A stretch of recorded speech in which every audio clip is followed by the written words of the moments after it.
mahungu mi tiseriwa wona hi Fiksoni. Hungu leri rhangeke mahlweni. Mixo Mathe loyi a tivekaka hi siva ra wa ka Gaza i na xikombelo. I have a pure love for you. You can be your soulmate. Like, mina when you disappointed, mfumeleni ku rhandza manje. Mfumeleni rhandzana mina wena. Mfumeleni wa phati ya vutomi bya wena. Like, a ni koti na ku endla nchumu loko ni hleketa wena kahle kahle. A swi le ku fambeni swa mina because of wena a wu le vona na vutomi bya mina. So please, rhandzana mina wena.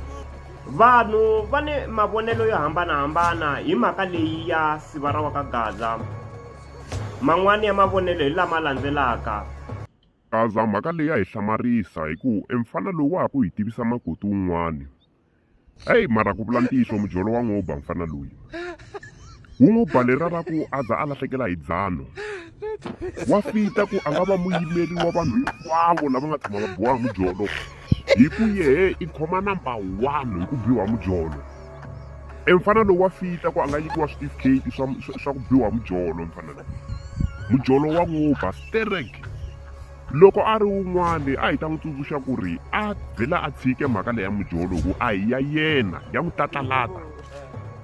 Joas a ni swi tivi ku ri wo va ni badi ra njhani ra ku swipengi hinkwaswo swa ka Gaza loko se swi twa swi lave munhu swi feyisa yena.